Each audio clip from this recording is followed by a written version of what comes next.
যত দিন যাচ্ছে লাইফ আমাকে শেখাচ্ছে যে আজ যে জিনিসপত্র নিয়ে লজ্জা পেতাম, ইনসিকিউর ফিল করতাম বা মনে হতো কোথাও না কোথাও বলবো না, লুকিয়ে যাব, সেই জিনিসপত্রই আমার লাইফে কোথাও না কোথাও একটা প্রাউড মুমেন্ট বা একটা প্রাউড ফিল করার মতো জিনিস।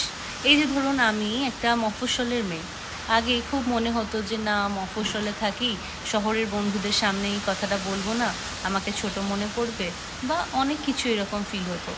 কিন্তু এখন আমি মনে করি, বা আরও যখন লোকজনের সাথে মিশছি, তাদের সাথে ওঠা বসা করছি এবং আস্তে আস্তে গ্রো করছি, ম্যাচিওর হচ্ছি, তো এটা কতটা প্রাউড মোমেন্ট যে আপনি একটা মফস্বলের মানুষ। এটা মফস্বলের মানুষ কি হয় জানেন তো, যে মফস্বলের মানুষেরা যেহেতু শহর এবং গ্রামের একটা সংমিশ্রণে বড় হয়, তো তারা শহরেও যেরকম নিজেকে মানিয়ে নিতে পারে, সেরকম তারা তস্য গ্রামেও নিজেদেরকে মানিয়ে নিতে পারে।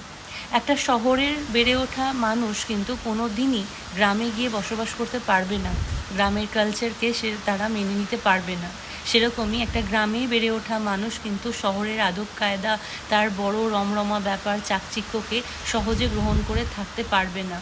কিন্তু একটা মফস্বলের মানুষ কিন্তু গ্রাম শহর যেখানেই বলুন না কেন, খুব সহজেই নিজেকে মানিয়ে নিয়ে সেই জায়গায় নিজেকে অ্যাডপ্ট করে নিয়ে ওর কালচারকে একসাথে মানিয়ে নিয়ে বেড়ে উঠতে পারবে।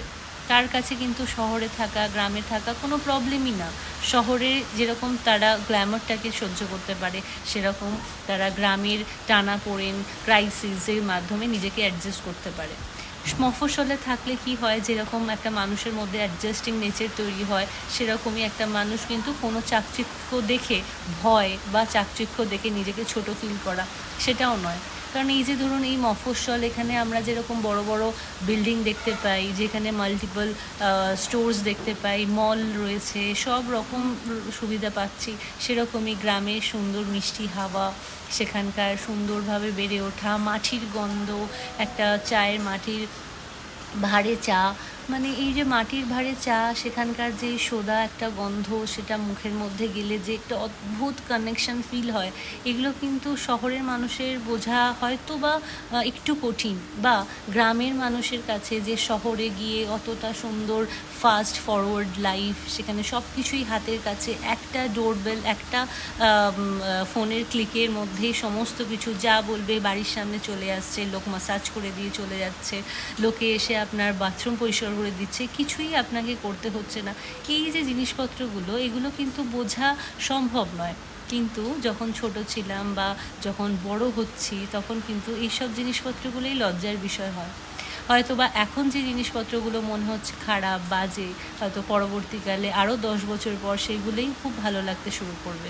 তাই কোনো কিছু ভালো লাগা, খারাপ লাগা, এগুলো সত্যিই আপেক্ষিক।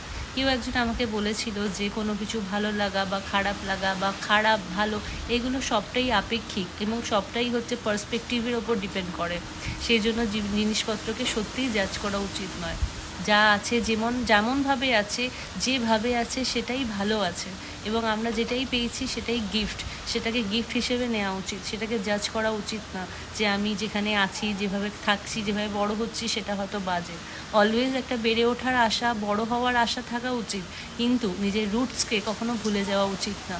এবং সেটা আপনি গ্রামে থাকুন, শহরে থাকুন, যেখানেই থাকুন, নিজের রুটসকে কোনোদিন ভুলবেন না, বিকজ এটাই আপনার পরিচয় এবং এটাই আপনার সব কিছু। আমার মতো ভুল আপনারা কখনো করবেন না। Thank you.